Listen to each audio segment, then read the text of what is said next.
and the Grenadines. The Assembly will hear an address by His Excellency Luc Frieden, Prime Minister of the Grand Duchy of Luxembourg. I request protocol to escort His Excellency and invite him to address the Assembly.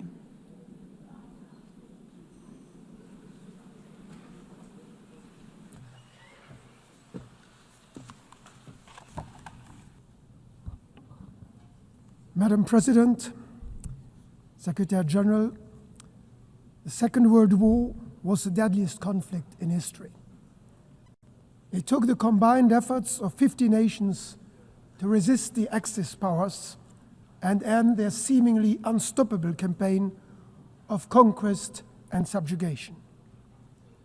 But in the course of their struggle, Allied countries, including my own, found a second, even bigger purpose.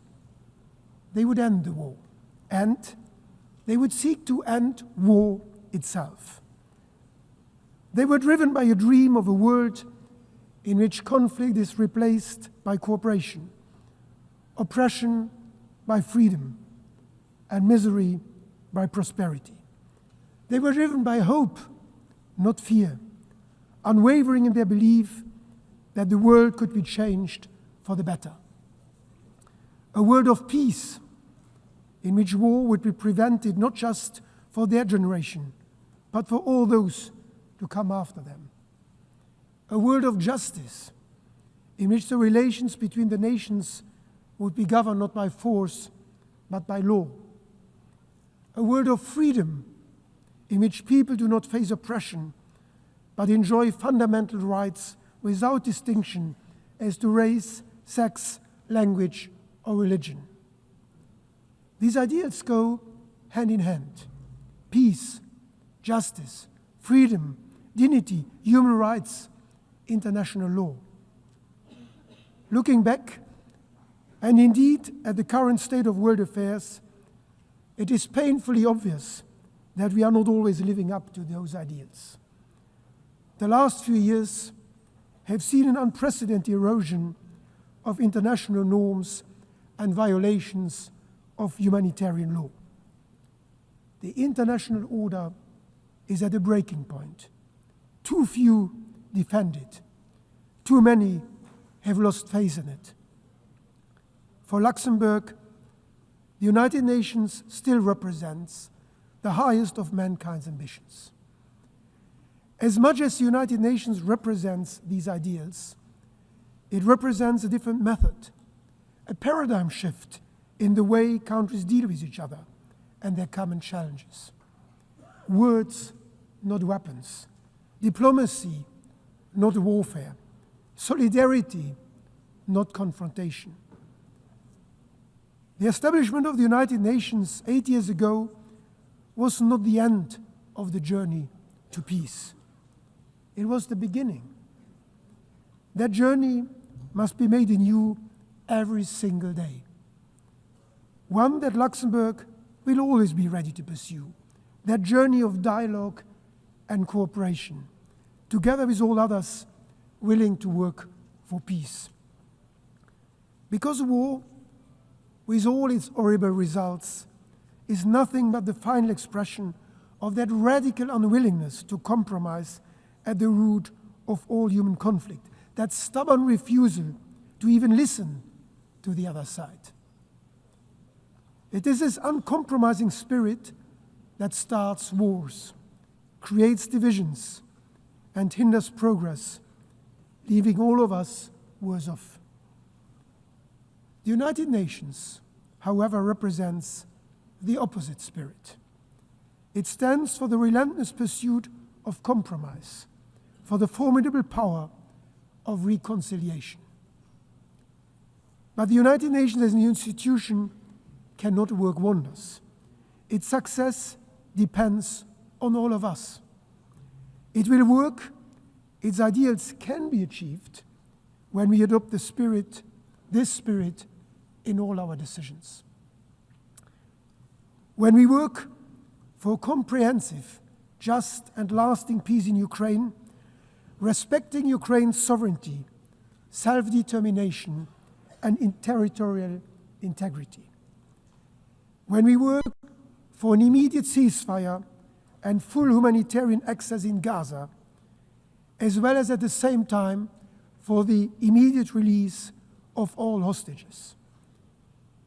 When we work for the implementation of the two-state solution, with the State of Israel and the State of Palestine living side by side in peace and security. To maintain that objective, this week Luxembourg formally recognized the State of Palestine.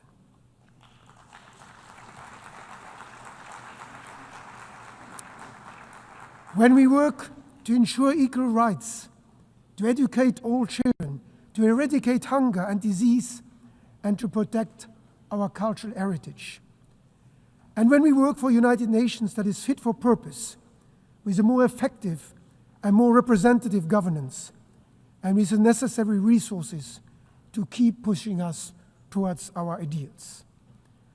Luxembourg will be a reliable partner in all these efforts, because we know the value of a stable, multilateral world order. We knew it 8 years ago when our predecessors signed the Charter, and we know it today as one of the largest per capita donors to official development assistance, consistently contributing 1% of our gross national income. Just this week, Luxembourg signed 4 new strategic partnership frameworks with crucial UN agencies. Because the sad lesson of history is that, in the end, when war ends and the dust settles on ruined cities and unnecessary cemeteries, that uncompromising spirit must still give way. And we must still live together. We must still talk and work with each other. We still share a common planet and a common humanity. That realization lies at the origin of this great institution, giving those who lost the war the opportunity of a new start was one of the most far-sighted, even if the least intuitive decision of the 20th century. So I call on all countries to honor the promise made to mankind in San Francisco, that humanity would work together to abandon war and seek peace by taking a new approach, by following a different spirit, the spirit of the United Nations. One that puts dialogue first and makes every effort to settle differences by peaceful means, through mutually acceptable compromises. Let's do it to honor those working here and across the world in the interest of all of humanity, for food security, for refugee protection, for global health, for our environment. Let's do it to honor those generations before us who built this institution, giving us the opportunity to turn their legacy of hope into reality. And above all, let's do it to honor the generations yet to come, who have every right to expect growing up in a world of peace, freedom, and prosperity. Let's recall this spirit today, and let's remember it every day. Every day is a new opportunity to match our words with action, because ultimately, history will judge us by what we do. The United Nations can continue to count on Luxembourg in word and in deed. Thank you.